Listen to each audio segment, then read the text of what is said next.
სტუდიაში ძალიან საინტერესო თემაზე სასაუბროთ დავბრუნდით სტუმართან ერთად. სიამოვნებით წარმოგიდგეთ ფილოლოგიისა და თეოლოგიის მეცნიერებათა დოქტორი, თბილისის სასულიერო აკადემიისა და სემინარიის პატროლოგიისა და დოგმატიკის გამგე ბატონი ედი შერჭელიძე შემოგვიერთდა, რომელსაც მივესალმებით და მიულოცავთ დღევანდელ დღესასწაულს.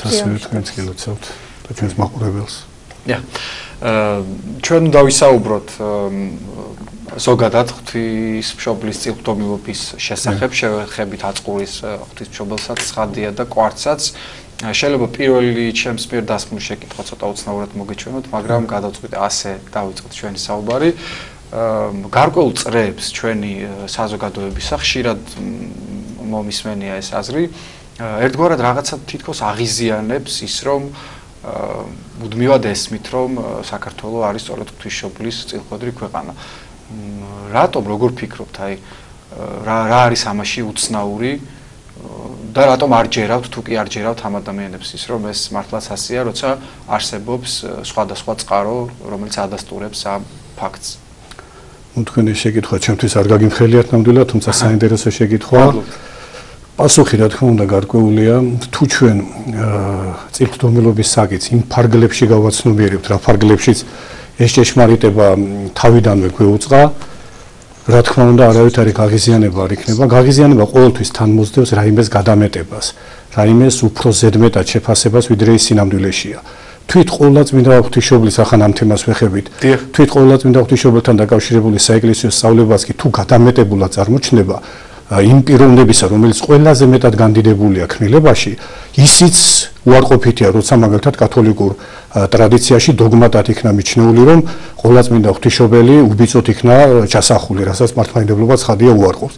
ამ შემთხვევაშიც თუ ჩვენ ყოვლადწმინდა ღვთისმშობლისადმი წილხდომილობას გავიაზრებთ იმ კონტექსტში, რა კონტექსტშიც ის ჭეშმარიტად გასააზრებელია და ფაქტობრივად, ფაქტოლოგიურად და წყაროწმუნებითაც შევეხებით ამ საკითხს, ფიქრობთ, რომ იქ გაღიზიანება არ იქნება, იმიტომ რომ ამ პარტავნებითი კუთხით რაიმე მოვლენის შეთვისება და მისი ესე იგი აჟიტირება, რა თქმა უნდა, იწვევს გაღიზიანებას, მაგრამ თუ პასუხისგებლობითი ნიშნით წარმოვაჩენთ ამავე მოვლენას და სიმძიმეს ვიგრძნობთ და არა სიმსუბუქეს, რა თქმა უნდა, ჩვენ გაღიზიანებისთვის დროც არ დაგვრჩება. ვაცნობიერებთ რა დიდ ტვირთს, დიდ ამოცანას, რაც თუნდაც ღვთისმშობლისადმი წილხდომილობის შინაარსში შედის. დაახლოებით ეს შეიძლება თქმულიყო ამ ფაქტთან დაკავშირებით და ჩვენი და პირადად ჩემიც, რომელიც ამ საკითხთან დაკავშირებით პირდაპირ შემიძლია თქვა არაერთგზის ზეპირის საუბრითაც თუ წერილობითი პუბლიკაციითაც გამოსულ ვარ, მიზანდასახულობა ერთ-ერთი ეს გახლავთ, რომ ჩამოვაცილოთ ის ყოფითი და ამსოფლური მხარეები, ამ უდიდეს სიწმინდეს, რაც ჩემი აზრით განაპირობებს სწორედ გაღიზიანებას. ამსოფლური და აი ამას მოგახსენებთ, ამ ყოფითის ყველაზე მძიმე მინატმასნი ამ სიწმინდესთან ამ შემთხვევაში, როგორც მრავალ სხვა შემთხვევაში გახლავთ, ეგრეთ წოდებული ამ პარტავნებითი აღქმა ამ მოვლენისა, რომ თითქოს ქართველები იმდენად განსაკუთრებულნი ვიყავით თავის დროზე წარმართობაშიც კი, იმიტომ რომ წარმართობის ეპოქაა ჩვენში პირველი საუკუნე, იმდენად განსაკუთრებული ვიყავით, რომ ყისვე ასეთი მადლი მოგვეცა, ყოველად დაუმსახურებლად. რა თქმა უნდა, ასე არ არის, ამას მოგახსენებთ და ეს იმ ზომამდე მივიდა, რომ მე ამაზე წერილობითი ციტირებანიც ჰქონდა ერთ-ერთ ჩემს პუბლიკაციაში, თუ რა ზომამდე მიდის ეს განცდა, რომ მაგალითად ქართველები ბუნებით მართლმადიდებელნი არიან, მაგრამ რუსები არა. პირდაპირ ასე წერია ერთ-ერთ ძალიან ცნობილ პუბლიკაციაში, რომ საქართველო თითქოს და ქართველიერი ბუნებითად ქრისტიანულია და სხვა. ეს აბსოლუტურად უცხოა ჭეშმარიტებისგან, იმიტომ რომ ჭეშმარიტებასთან მხოლოდ 8 წელი გაახლოებს და არა წინა გამოჩენილობა დამსახურების გარეშე. შესაბამისად, ეს მოვლენა პირველი საუკუნისა ღვთისმშობლისადმი წილხდომილობა, როდესაც თავისი მართებული აზრით განიმარტება, რომ ეს თქვათ პირდაპირ ქართველთა რაღაც ეროვნული განსაკუთრებულობის გამო კი არ იყო, სულ სხვა მოვლენების გამო იყო, რაზე ჩვენ ამ ეთერში და სხვა მხრივაც არაერთგზის აგვინიშნავს და იმ ფაქტებს გავიხსენებთ, რა თქმა უნდა, ეს მთავარი ბალასტი ამას მოსცილდება, მთავარი ეს სრულ პატრიოტული, სრულ ამ პარტავნებითი განწყობა და ეს ჭეშმარიტება თავისი ჭეშმარიტად ღრმად ეროვნული შინაარსით მხოლოდ მაშინ, როცა სრულ ეროვნული გარსი რაიმე მოვლენას შემოეძარცვება, მაშინ გამოჩნდება მისი ბრწყინვალება. ეს არის ამ სოფლის ჭუჭყი, სრულ ეროვნულობა, სრულ პატრიოტიზმი, რომელიც ფარავს ჭეშმარიტ ეროვნულობას. ჭეშმარიტი ეროვნულობა ჩვენ არაერთგზის აგვინიშნავთ და ესაა ერთადერთი საეკლესიო სწავლება მხოლოდ იქაა, სადაც მაცხოვრებელი მოძღვრება იქადაგება ერში. ერთადერთი განმარტება ჭეშმარიტად ეროვნული მოღვაწეა მხოლოდ ესაა, ანუ ეროვნული მოღვაწე მხოლოდ ისა, ვინც მაცხოვნებელ მოძღვრებას ნერგავს თავის ერში რომ ცხონებისკენ წადმართოს ის და ჭეშმარიტი ეროვნულობა მხოლოდ მაცხოვნებელი ჭეშმარიტების წიაღში ყოფნა. აი ამ თვალით უნდა შევხედოთ ამ მოვლენასაც ალბათ იგულისხმება შემდეგი შეკითხვაც, მაგრამ შემიძლია შეკითხვის გარეშეც ესე გადავიდე ამ თავარ თემაზე. ესე იგი თუ ამ ეროვნულ ცრუ რაღაც საბურველს შემოაცილეთ, მას ის ჭეშმარიტი ფაქტობრივი მონაცემები რა უკლებლივ ყველა წყარო და ეს უძვირფასესი წყაროები ღვთისმადლით ყველასთვის ხელმისაწვდომია. კაფეორ გვაუწყებენ. საიდან აქვს საფუძვლები ამ ყველაფერს? ესე იგი ამ სიწმინდეთა ვლენას ქართლისა. კიდევ ერთხელ შევახსენოთ მაყურებელს. ხო, რა თქმა უნდა, მას მოგახსენეთ, უბრალოდ ჯერ კითხვა დავსვი, ასე ვთქვათ, რიტორიკულად, რომ საიდან იღებს სათავეს სიწმინდეთა ვლენა და ეს გამოთქმა და ეს სინტაგმა ჭეშმარიტად ასეა. ჩვენ ხედავთ, რომ დაულევნელად მოედინება ქართლში სიწმინდეები დაწყებული პირველი საუკუნიდან და უფრო ადრეც. ჩვენ უფრო ადრეული ეპოქა არ უნდა მივჩქმალოთ, იმიტომ რომ ერთია ფაქტობრივი რაღაც საფუძვლების შემზადება ჭეშმარიტებისთვის, რაც ძალიან ძვირფასია, იმიტომ რომ ეკლესია არასოდეს არ უარყოფს ფაქტობრივ მოვლენას, ფაქტობრივ გამოვლინებას ჭეშმარიტებისას, გამოვლინებას, მაგრამ ამავე დროს სულიერი და გნებავთ სიწმინდეთმცოდნეობითი წინა საფუძვლები. მოგეხსენებათ ელიას ხალენი, უწმინდეს ხალენი ჩვენში მკვიდრობდა, ეს კისვე დაკავშირებულია თვით იმ წყაროებში ჯერ კვართის წიღვთომილობასთან ქართლისადმი, მე შემდგომ ქართლის წიღვთომილობასთან ყოვლადწმინდა ღვთისმშობლისადმი. წინასახეცაა და ფაქტობრივი ჭეშმარიტებაცაა, იქედან იწყება ჩვენ პირველი სიწმინდე, პირველი საეკლესიო და ბიბლიური სიწმინდე, რაც ვიცით ქართლის მიწაზე, ეს გახლავთ სწორედ ელიას ხალენი და როგორი სიტყვებითა ეს დახარება. არს აქა სხვაიცა მრჩობლი ძალითა და იმავე ანუ შორს არ მდგომი იმ ძალისგან, რაც სხვა სიწმინდეებს აქვს და სად არის ის დაფლული? საკურთხეველისა სიმტკიცესა ქვეშე ულპოლველად ვიდრე ჟამადმდეთვის. ანუ ის ულპოლველად ეს უდიდესი სიწმინდე შენარჩუნებულია და თავის მადლის ვლენას ახორციელებს და თავის ჟამს ის გამოვლინდება კიდეც. ესაა ძველი აღთქმის ის საფუძველი ქართლში, როგორც საზოგადო ძველი აღთქმა საფუძველია ახალი აღთქმისა და ძველი აღთქმიდან ახალი აღთქმა განიჭვრიტება და ახალი აღთქმიდან ძველი აღთქმა დასტურდება და ესაა წმინდა წერილის თლიანობა და ჩვენ რა თქმა უნდა ერთ თლიანობაში გვწამს წმინდა წერილი ქართლის კონკრეტულ სიწმინდეთმცოდნეობის ჭვრეტას თუ აღვასრულებთ, იქაც ასეა ძველი აღთქმისეული სიწმინდე ელიას ხალენისა საფუძველს უმზადებს იმ უდიდეს მოვლენებს, რაც უკვე ახალი აღთქმის ეპოქაში ხდება იმავე ქართლში. და ახალი აღთქმის ეპოქაში ქართლში უკვე სიწმინდეთა გაცხოველებული ცხოველმყოფელობითი, ღვთელმოქმედებითი მოვლინება იწყება იმ უმნიშვნელოვანესი მოვლენიდან და იმ ყველაზე უფრო განსაკუთრებული დღიდან, როდესაც უფალი ჯვარს ეცვა. ეს თავისი სიმძიმით,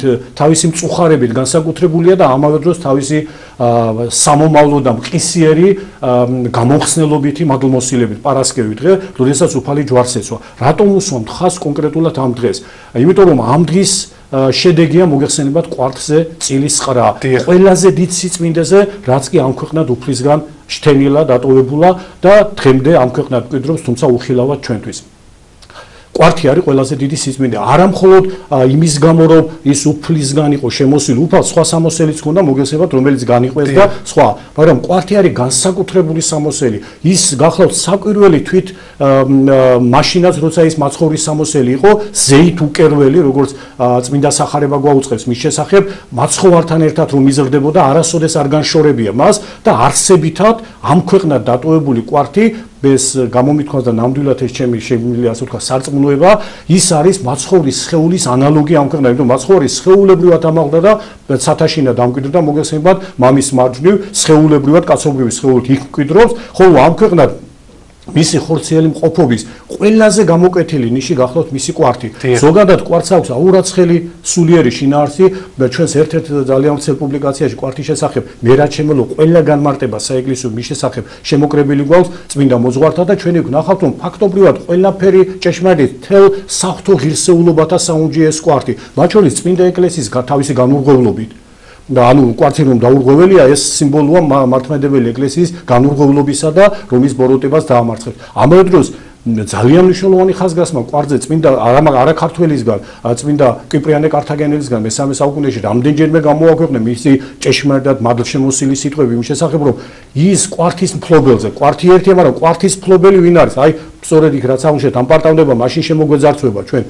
ხოლო ის მთლიანობაში გადაეცემა მის მფლობელს, როგორც ჭეშმარიტი მაუწყებლობა ეშმაკისაგან თავდაცული ეკლესიის მარადიული ერთიანობისა, რომლისთვისაც ის უნდა იღწევდეს. ანუ ჩვენ დიდი ღვაწლი გვაქვს კვართლის მფლობელ ეკლესიის იმ სახეს, რომელიც ქართლშია, მართლმადიდებელი ეკლესიის იმ წირობასა და მსხემობას, რაც ქართლში აღესრულება, ის დანიშნულება აქვს, რომ მართლმადიდებელი ეკლესიის ერთიანობისთვის იღვაწოს და ანუ ბრძოლის წინა ფლანგზე უნდა იგეს და ეხლა ჩვენ ყოფითი ვითარებაც რო წარმოვიდოთ, რომ ბრძოლაში წინა ფლანგზე ვინც არის, რამხელა განსასწრების წინაშეა, რაოდენი ესე იგი საშიშროების წინაშეა, ამ დროს ის ამ პარტავნებაზე დაფიქრდება, ამხელა იქნებ ფიქრობდეს კიდეც, იქნებ ნეტავ განმარიდოს უფალმა, ამისგან იმდენად მძიმე საბრძოლველია. კვართის მფლობელობა უდიდესი ტვირთია და აი სწორედ ამის შეგნება და გაცნობიერება მოგვისპობს ჩვენ ამ პარტავნების ესე იგი რაღაც ისრებისგან განგვარიდებს, ამ შხამისგან განგვარიდებს და თავის ნამდვილ ჭეშმარიტ ვითარებაში დაგვავნებს, რომ რატომ გვებოძა კვართ. ჯერ დავიწყოთ იქიდან თუ ელიას ხალენი ჭეშმარიტად ებოძა ქართლს, რატომ ებოძა განაქართველთათვის რაღაცა ჩვენი ეროვნული წარმატებულობების და გამორჩეულობების გამო გვებოძა. ის ებოძა ქართლში მკვიდრ სამღვდელო სახლს ისრაელისას და მაშინვე მისი სიწმინდე თუნდაც ამ ხორციელი ამ ნივთიერი სიწმინდით გამოჩნდა მისი სულიერი სიწმინდე და უბიწო დაცულობა ჭეშმარიტებაში. მე ვამბობ ძველი ათმის ეკლესიის ქართლის განშტოებას. ჩვენ ღვთისმადლით ვიცით რომელი შტოა ეს თავისი სამღვდელოებითი წესით, იმიტომ რომ ის პიროვნება ვინც მიდის იერუსალიმში რომ ჯვარცმას დაესწროს, ელიოზი კარგად ცნობილი კაცი მოხუცებული როგორც წერია იქ და ჩვენ შეგვიძლია ეს წარმოვიდგინოთ და თვითონ თუ მოხუცებულიყო მისი დედა როგორ ასაკოვანი იქნებოდა ასეთ შემთხვევაში, მაგრამ ეს ღვთივ განგრძნობილი ქალბატონი ეს მისი დედა შენარჩუნებულია ხორჩის სიმეონ მიმრქმელისებ, რომ ჭეშმარიტება აუწყოს თავის შვილს და რაღაც ესე იგი მავნეცდომილებებისგან ის განარიდოს. და ელიოზი როდესაც მიემგზავრება ქართლში და ნათქვამია რომ მისი დედა მას საბოლოოდ არიგებას აძლევს, ვინ იყო ეს დედა მისი? იქ ნათქვამია რომ ტომისაგან და ესვა მას დედაი ტომისაგან ელი მღდელისა.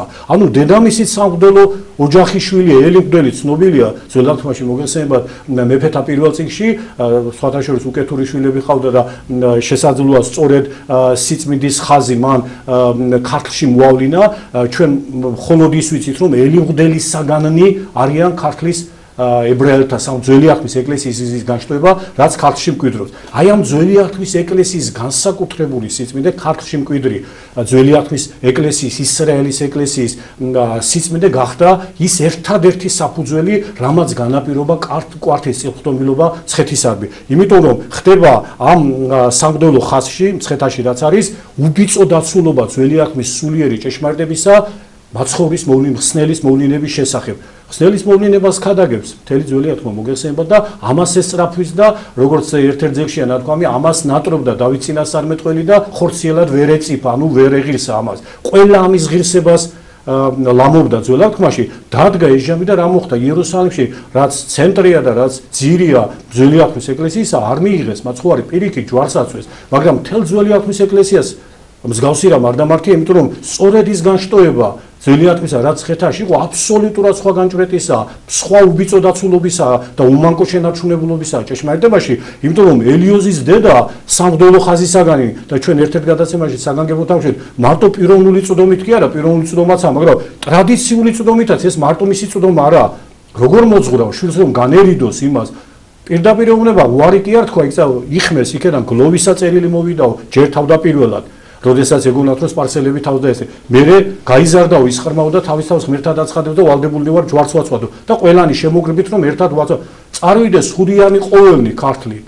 აქედან განსაკუთრებით ელიოზია მათი წინამძღვრად ჩვენ ვიცით ლონგინოს კარსნელის უარსად ისტორიული მოღვაწე, სამწუხაროდ ცოტა ჩtildeშია ჩემი აზრით ეს პიროვნება და დედა რას არიგებს, რომ წარვედ წესსა ჯულისასა და წოდებასა მეფისასა გარნა რომელსა იგინი განიზრახვენ ნუ შეერთვინ ცნობა შენი მას ყოვლადვე საერთოდ დაუკავშირდება შენი განზრახვა მათ და განუმარტავს რატომ რამე თუ სიტყვა იარს წინასწარმეტყველთა ანუ სწორედ მასზეა წინასწარმეტყველებანი ანუ სწორედ ისა მაცხოვარი სოფლისა იგავი ბრძენთაი საიდუმლოი დაფარული ხურიათაგან ხოლო წარმართთა ნათელდა ცხოვრება საუკუნო პირდაპირ ნათქვამ რომ სწორედ ეს სოფლიოს ნათელ რომელიც წარმართულია იმერ ნათელს მოუტანს მიდის ელიოზი აღესრულება იქ ყოველივე და სწორედ აი ამ სულიერი მწვდომელობის გამო ეს უდიდესი სიწმინდე სად უნდა ჩვენ დავსვათ საპირისპირო კითხვა კვართი ესე იგი დაგვიტოვა უფალმა სიწმინდედ და განსაკუთრებული მნიშვნელობის ძალშემოსილ და მადლშემოსილ ნივთად საკრალურ ნივთად და სად უნდა დამგვიდეთ ჩვენ დღევანდელი ვითარებიდანაც ვიცით რომ ნებისმიერი სიწმინდე სამღვდელო პირი მღვდელი პირდაპირ გვიგზავნოს თუნდაც ნაკურთხი წყალი ან ნაკურთხი მიწა რამე უწმინდურად რაღაც შედარებით წმინდა ადგილს გამოუძებნით ყოველთვის რომ მოათავსოთ სიწმინდე და ყველაზე დიდი სიწმინდე ზიარების სიწმინდე სანაწილეში თავსდება. შესაბამისად ეს უდიდესი სიწმინდე უწმინდურ ადგილას ვერ შენარჩუნდება. იმჟამად ერთადერთი წმინდა ადგილი, როგორც სანაწილე, როგორც წმინდა ჭურჭელი, სადაც შეიძლებოდა კრძალულებით შენახულიყო ეს ესე იგი კვართი უფლისა, ზეით უკერველი კვართი უფლისა, ან და ზეგარდამო უკერველი, როგორც მას ზოგჯერ ეწოდება, არის ცხეთის ელიოზის სამღვდელო სახლი. ჩვენ შეგვიძლია ეს გამოთქვა დავამკვიდრო და გადაცემის რუბრიკაც კი შეიძლება იყოს და რაღაც თემა ზოგადად ელიოზის სამღვდელო სახლი იმდენი სიკეთენი მივიღეთ ჩვენ ამ სახლისგან და თანდათანობით ეს ყველაფერი ცნობიერდება და აშკარა ხდება რომ იქაა ძირი და ფესი, იმიტომ ძველ ათქმასთან ის გვაკავშირებს ერთი მხრივ ძველი ათქმის უბიწო სარწმუნოებასთან და მეორე მხრივ ახალი ათქმისკენ ხიდით სწორეთი გახსრულდა. რა უნდა მომხდარიყო წესით იერუსალიმში, იქ რომ იმჟამინდელ სამღვდელოთა დაბრმავებულობა არ ყოფილიყო. ძველ ათქმას წადიერად უნდა მიიღო ახალი ათქმა, ანუ მაცხოვარი მათ უნდა მიიღო პირველ რიგში და არა წარმართებს, რომლებსაც არაფერი უწყება არ ქონიათ მაცხოვრის შესახებ. ხო, რა თქმა უნდა და ძველი ათქმა კანონზომიერად უნდა გადაზრდილიყო ახალ ათქმაში და ძველი ათქმის ეკლესია გარდაქმნილიყო ახალი ათქმის ეკლესიად. წმინდა კირილე ალექსანდრე, რომლის სიტყვები ჩვენ რამდენჯერმე გამოვაქვეყნეთ, იმიტომ რომ ამ საიდუმლოს გაგვიმხელს. ის ამბობს პირდაპირ რომ არ ყოფილიყვნენ დაბრმავებული მაშინდელი იერუსალიმის სამღვდელონი, სწორედ ისრაელი გახდებოდა დიდი ნაწილი ეს ძველი ათქმის წინასწარმეტყველური სიტყვებია, დიდი ნაწილი ახალი ათქმის ეკლესიისა და წარმართები მას მათ მიხვებოდნენ უკან.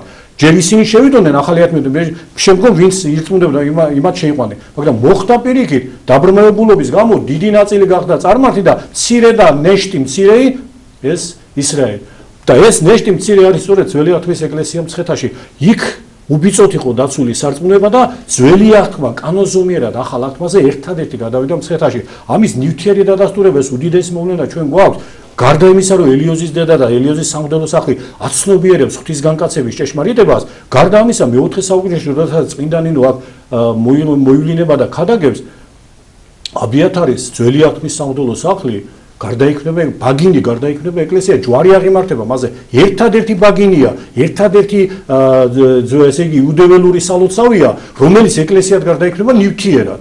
ეს იმ ხელას სიმბოლო რეალობაცაა და ამ დროს სიმბოლოც რომ ქართლში იერუსალიმისა მცხეთაში აღსრულდა ის რაც წესით იერუსალიმში უნდა აღსრულებულიყო. იერუსალიმში უნდა გარდაქმნილიყო ებრაული სინაგოგა ახალი ათქმის ეკლესიად. მათ უდიდესი სიხარულით უნდა მიიღოთ მაცხოვარი და მაცხოვნებელი სჯული უკვე ახალი ათქმის ეკლესიად დაფუძნებული მთელ კაცობრიობას იქედან უნდა მიჰფენოდა. მაგრამ ეს მოვლენა აღსრულდა მხოლოდ მცხეთაში და ამით არის ამ ჭეშმარიტი აზრით არის მცხეთა მეორე იერუსალიმი და ჩვენ უკვე შეგვიძლია ვთქვათ რომ გარკვეულად პირველი იერუსალიმი, ნამდვილი იერუსალიმობა აქ მოხდა.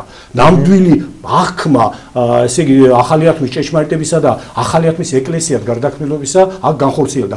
აი ეს ხდება ამის გაცნობიერებულობა ჯერ კიდევ ელიოზის დედის მხრიდან, ელიოზის წინაპრების მხრიდან, სადაც ის გაიზარდა, ეს დარიგება მისი ამის ცხადყოფილია და ამ დარიგებით მიდის ელიოზი.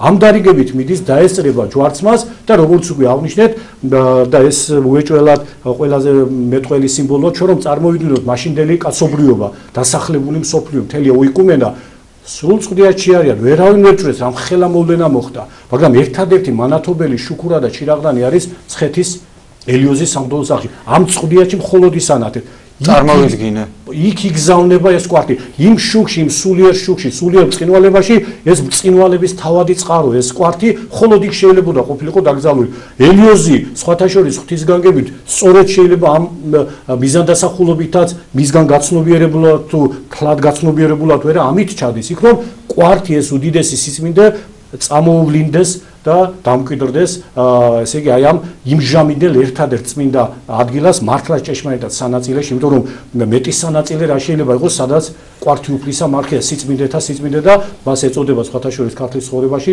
უსასურველესი ყოველთა სასურველთა როდესაც ელიოზის და მას მიიხუტებს ამ სიტყვებია რა თქმა რომ მან ესე შეითქმო ის რაც არის უსასურველესი ყოველთა სასურველთა ეს კვართი უფლისა აი ეს კვართი უფლისა აზრით ძველი აღთქმის ეკლესიის მცხეთისეული განშტოების უბიწო დაცულობის გამო მოგვემადლა ჩვენ, რა თქმა უნდა, უკვე ის ქვეყანაც მადლით პოხიერდება ეს უეჭველი ჭეშმარიტება, რომ მადლი განივცობა, როდესაც შენ გაგეხსნება გონების თვალე და იმჟამადად და შემდგომ განვითარებადი ქართლის წარმატებულობა ღვთისმსულიერებაში განიჭვრიტება უფლის განგებაში და ესეც ამაში რა თქმა უნდა იგულისხმება, ქართლი კვართშემოსილი ხდება, არა მარტო ელიოზის სამღვდელო სახლი, უკვე ის ქვეყანაც, სადაც ელიოზის სახლი მკვიდრობს, სადაც ის მოღვაწეობს და სადაც მან მოახერხა თავისი უბიწოების დაცვა, სარწმუნოებრივი უბიწოების, ის ქვეყანაც უკვე კვართშემოსილია და ეს ხდება შემდეგში საფუძველი თავად კვართშემოსილი და კვართწილხდომილი ქართლის ღვთისმშობლისადმი წილხდომილობისა.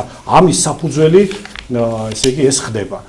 ბატონო ძალიან ცოტა დრო გშევარ თულია შეგაწყვეტინოთ საუბარი, მაგრამ იქნებ მოვასწროთ აი აწყურის ღვთისმშობელზეც რომ უთხრათ 2-20 სიტყვა წერება. აუცილებლად აწყურის ღვთისმშობლის ხატის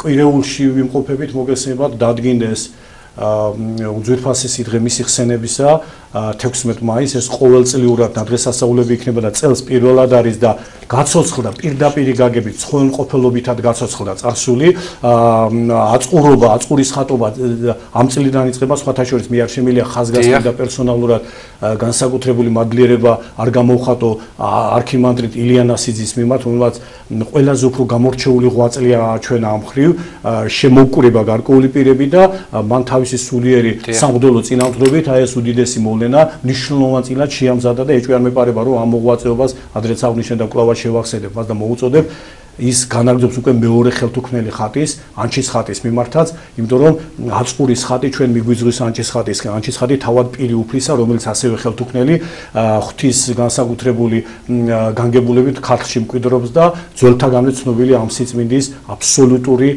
ესე იგი, გამორჩეულობა ანჩის ხატს გულისხმობს. მაგრამ ჩვენ ვუბრუნდებით აწყურის ყოვლადწმინდა ღვთისმშობლის ხატს, რომელიც თავად ყოვლადწმინდა მარიამმა მოავლინა ქართლში, მრავალ ადრეც იყო ეს გაცნობიერებული და ამ ბოლო ღვთისმადლით მრავალგზის გაესვა ხაზი თუ რა წესით მოხდა მისი მოვლენა ჩვენ ამაზე აღარ შევჩერდებით თუ როგორ მიიღო ყოვლადწმინდა ღვთისმშობელმა წილისხრაში მონაწილეობა შემდგომ როგორ ებოძა მას იბერია და ებოძა სწორედ იმისგან აბა სხვასთვის უნდა ბოძებოდა ქართლი სადაც მისი ხორციელი არა მხოლოდ ბუნებითი ღმერთის არამედ მისი ხორციელი ძის უსაყვარლესი ძის რომლისადმი მისი დედობრივი გრძნობებით ისევე აღემატება ყველა სხვა დედის გრძნობებს როგორც საზოგადოებრივ ყოვლადწმინდა ღვთისმშობელი აღმატებულია ყველაზე ამ კუთხითაც თავისი დედობრივი გრძნობითაც მას უდიდესი სწრაფვა აქვს ქართლისადმი კვართი ასწრაფებს მას ქართლისკენ ისე როგორც მეოთხე საუკუნეში სხვათა შორის წმინდა ნინოსაც როცა მას დვინელი დედაკაცი განსწავლის ჭეშმარიტებაში წმინდა ნინო ერთადერთ შეკითხვას დაუძღვნა სადა არის კვართი უფლისაი და სამოსელიმის და ის ეტყვის რომ წილით ხვდა ცხეთელთა მათ ჩრდილოის სამკვირთა ჰურიათა და მათ წარიღესო და ამის შემდგომ ანუ მისი მასწრაფებელის ეს უდიდესი სიწმინდე არის სულიერ სიწმინდეთა ცენტრი შეგვიძლია ვთქვა ყველას თავის გარშემო მოიზიდავს და ჩვენ რაღაცით სულიერი გაგებით მაინც შეგვიძლია ეს იმასაც დაუკავშირო როცა არის ეს გამოთქმული ესაც რომ ქართლში დღესაც შეიძლება მოხდეს გარკვეული თანაშემოკრება სიწმინდეებისა და აქ ფუძე დარჩეს და შეუბღალავი და დაურღვეველი სიწმინდის ფუძე კვართის ღირსების გამოვლენა იყოს ესეც. და არა ჩვენი განსაკუთრებულობის. ამას შეიძლება უნდა გაუსვათ ხაზი, მე გეთანხმები. ყველა შემთხვევაში, მაგრამ იმას მაინც დავაბოლოებ, რა ჩვენი საკითხებზე არ შეგვიჩერდებით, მაგრამ იმას კი ხაზგასმით ამუშავებ, რომ აწყურის ხატის სულელობა ქართლში ეს არ საერთოდ ეს თხრობანი, რაც მიმოქცევაშია და ჭეშმარიტ თხრობა, გვიან ფიქსირებული თხრობანია. ეგრეთ წოდებული ახალი ათქმის, ის ახალი ბოდიში, ახალი ქართლის ცხოვრების ტექსტი ეს, მე-17-18 საუკუნეების ტექსტი გვაქვს ჩვენ და მანამდე ზებნა, მაგრამ ჩვენ გვაქვს ადრეული წყარო უძვირფასესი ეს გახლავთ კერძოდ ჯუანშერის ცნობილი ჯუანშერი არის ცხოვრება ვახტანგ გორგასლისა ეს ჯუანშერი ამ ბოლო ხანებში გამოკვეთილად დადგინდა რომ მერვე საუკუნის მოღვაწე გახლავთ პირდაპირ არის იქ მინაწერი აღწერა ესე ჯუანშერია მან ძმის სულის ძემან წმინდისა არჩილ მეფე მერვე საუკუნის ცნობილი ესე იგი მოწამე გახსოვთ ესე მერვე საუკუნე ის რას გვაუწევს ის გვაუწევს მე-7 საუკუნეში ჰერაკლე კეისარმა რომელიც სპარსეთში მიდიოდა ძელი ცხოველის მოსაძიებლად პირველად როგორ შემოაბიჯა ქართლში მცხეთაში მას სმენოდა აწყურის ხატის საკვირველთ მოქმედებანი, მივიდა აწყურის ღვთისმშობლის ხატთან და იქ შემდგომ ეკლესია დააფუძნა და პირველად მან დადო საძირკველი. დღეს ახლა როდესაც ითქვა ეთერში რომ ხელახლა აღდგება და აშენდება ტაძარი აწყურის ყოლათმინდა ღვთისმშობლის ხატისა, პირველ საფუძველს უნდა გაუხსენდა ერაკლე კეისარს გარკვეული კუთხით მნიშვნელოვან მოღვაწეს.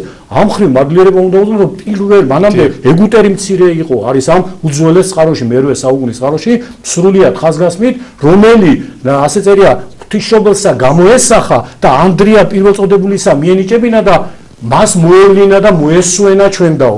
ანუ ეს თხრობა ყველაფერი უძველესი წარმომავლობისაა, ჭეშმარიტი თხრობანია და ჩვენი ვალდებულება ისაა რომ ეს თხრობანი შევისისხლოთ, პასუხისგებლობა ვიგრძნოთ და ყველა იმ ღირსეულ მოღვაწეს, რომლებიც კი დაკავშირებულნი არიან ამ მოვლენასთან, შესაბამისი პატივი და ღირსება გამოგუცნოთ. ბატონო ედიშერ, ძალიან რთულია შეგაწყვეტინოთ საუბარი, მაგრამ ამოიწურა ჩვენთვის განკუთვნილი დრო.